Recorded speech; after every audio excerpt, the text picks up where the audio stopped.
Graça e paz, irmãos, graça e paz, amigos, graça e paz, companheiros da Igreja Batista Verde Vermina. Sejam muito bem-vindos a mais um Boa Noite com Jesus, o nosso programa de devocionais, que vai ao ar segunda, quarta e sexta, sempre ali por volta das 21 horas e sempre que possível.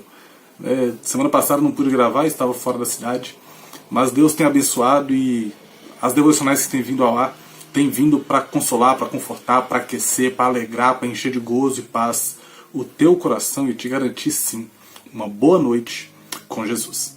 Nas devocionais que eu vinha fazendo aqui há um bom tempo no nosso programa, eu tenho feito trechos da Escritura. Nós fizemos a oração do Pai Nosso e agora estamos fazendo os 10 mandamentos. A nossa meditação de hoje se encontra no versículo de número 15. Não furtarás. Não furtarás. É interessante como que esse versículo se relaciona com a realidade do povo do Antigo Testamento. Esse versículo ele trazia para aquele povo uma preparação para o que aconteceria na entrada deles na Terra Prometida. Quando o povo estivesse já dentro da Terra Prometida, aquele grande território seria dividido entre as 12 tribos. E dentro das 12 tribos o território era dividido nos clãs. E dentro dos clãs os territórios eram divididos entre as famílias, entre as casas de Israel. E cada território daquele, cada pedaço de terra daquele deveria ser extremamente respeitado para que pudesse garantir a subsistência, para que pudesse garantir o sustento das famílias que dependiam da produção daquela terra. Quando nós olhamos o livro de Levítico, nós vemos Deus dando vários tratamentos com relação a quando alguém fere o animal, quando alguém mata um animal de outro, quando alguém feria, no caso da época, uma propriedade alheia, como é que isso era tratado. Porque Deus sempre teve essa preocupação no contexto do antigo Israel com relação à propriedade material do outro. Não para que o povo fosse rico, não para que o povo fosse nababesco e ensoberbado de propriedades, mas para que o povo tivesse condições de viver com dignidade. Então existe essa preocupação no versículo de proteger a propriedade privada, proteger aquele pedaço de terra que seria ganho, proteger o animal necessário para arar a terra, proteger o animal necessário à produção do leite, proteger o animal necessário à produção de carne, proteger as lavouras do povo de Israel. O não furtarás tinha esse objetivo de literalmente proteger a propriedade privada.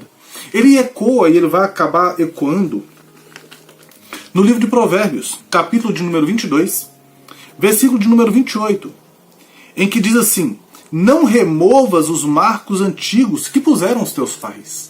Os marcos estes, aquelas delimitações territoriais, os mourões da cerca, aquilo que faz a divisão de um lote de terra, não deveria ser removido. Ele tinha sido colocado daquela forma e daquela forma deveria permanecer. Não deveria se trazer, jogar um metro para lá para que eu ganhe um metro dentro da minha terra. Não deveria ser jogado alguns metros para lá para que eu pegasse uma fonte de água que pertencia por direito a uma outra família. A grande preocupação era essa. Mas quando nós olhamos para os 10 mandamentos, principalmente o 6º, o 7º e o 8º, a ordem é bem direta. Não matarás, não adulterarás, não furtarás. E nós temos uma tendência de simplificar essas coisas, de fazer com que elas fiquem fúteis demais. É só não matar, é só não roubar, é só não adulterar.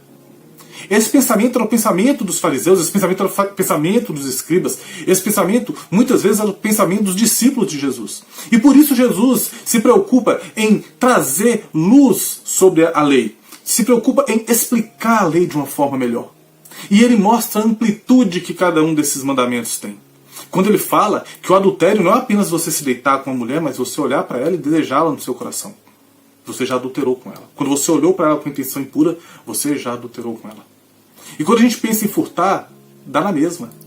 Nem sempre o furtar é eu pegar algo que é do outro para mim, sem que o outro saiba, ou usando de força, tomar dele. Não.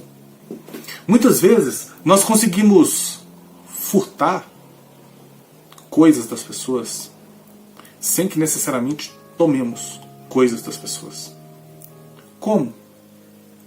Quando um irmão chega e compartilha com você que depois de tanto tempo conseguiu comprar um Cadete 1999, ou conseguiu comprar um Fiesta 2001, e em vez de você se alegrar com aquele irmão, você pega e fala assim, sério que você comprou? Rapaz, esse carro é duas alegrias, uma quando você compra e outra quando você vende. Esse carro não presta, esse carro dá problema. E você faz isso e você está furtando. Você está furtando a alegria daquela pessoa. Muitas vezes nós furtamos quando uma pessoa vira e fala assim, irei fazer uma faculdade de medicina, irei ser um engenheiro. E você vira e fala assim, você? Para com isso. Não mexe com isso não, faz um curso profissionalizante para você ter emprego. E nós estamos furtando os sonhos das pessoas. Você jovem, rapaz, moça, quando você inicia um namoro, inicia um relacionamento sem o objetivo de casar-se, ou seja, quando você começa um relacionamento simplesmente para satisfazer os desejos do teu coração, satisfazer a tua carne, você está roubando. Você está roubando o tempo daquela pessoa. Você está roubando os sentimentos daquela pessoa. Você está roubando também os sonhos e o futuro daquela pessoa. O furto nem sempre se dá apenas levando coisas. Nós somos muito bons para criticar os nossos políticos, que nós mesmos colocamos lá, quando eles causam dano ao erário público, quando eles roubam. Mas nós também roubamos quando vamos preencher o cartão da área azul lá no centro da cidade, colocamos 10 minutos a mais. Ou quando você recebe aquele troco e você olha para aquele troco e sabe que recebeu a mais e coloca no bolso e vai embora como se nada tivesse acontecido. Quando você sonega imposto. Quando você furta a Deus nos seus dízimos e nas suas ofertas. Nós roubamos quando fazemos isso. E por isso precisamos da misericórdia de Deus. Recentemente estive conversando com um irmão da igreja sobre grandes coisas. A necessidade de termos grandes coisas, fazermos grandes coisas e nos sentirmos realmente efetivos na obra de Deus. Mas talvez você vá se sentir efetivo na obra de Deus se você simplesmente viver uma vida cristã comum. Quando você recebe um troco a mais e você olha e devolve para a menina do caixa. Quando você coloca o seu carro parado na vaga às 12h35 e marca 12h35. Quando você é fiel nos seus dízimos, é fiel nas suas ofertas. Quando você é um encorajador de sonhos. Quando você é aquele que se alegra com as pessoas que se alegram. Quando você é fiel na tua igreja. Talvez a vida cristã não seja feita de grandes coisas, mas seja feita de coisas pequeninas. Pequeninas, que somadas na vivência para a glória do Senhor, resultam numa vida extraordinariamente comum para a glória dele. Como é esse versículo?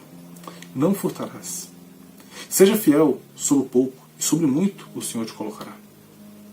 Deus é fiel para prover para as nossas vidas, sem termos a necessidade de pegar o que não nos pertence, sem termos a necessidade de destruir o que pertence ao outro. E vivendo nessa simplicidade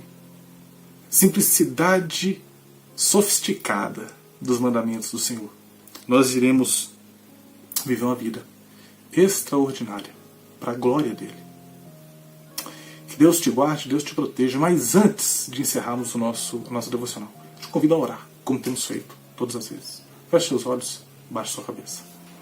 Senhor meu Deus, muito obrigado, ó Pai, por essa oportunidade de meditarmos nesse trecho tão curto da Tua Palavra, tão simples, mas que mostra a preocupação do Senhor com a propriedade do próximo, que mostra a preocupação do Senhor com a provisão do Teu povo, mas também, Pai, que mostra que nós devemos ser aqueles que não roubam o tempo, que não roubam os sonhos, que não roubam o futuro dos outros. Nós também devemos ser aqueles que não devemos nos deixar levar pelas pequenas corrupções do dia a dia e, uma vez abrindo mão de todas essas corrupções, do troco a mais, do minuto a mais em uma vaga de estacionamento, em uma posição em uma fila de um caixa, quando nós vivemos alheios e acima dessas pequenas corrupções, Pai, nós podemos viver uma vida extraordinariamente gloriosa para o louvor do Teu santo nome.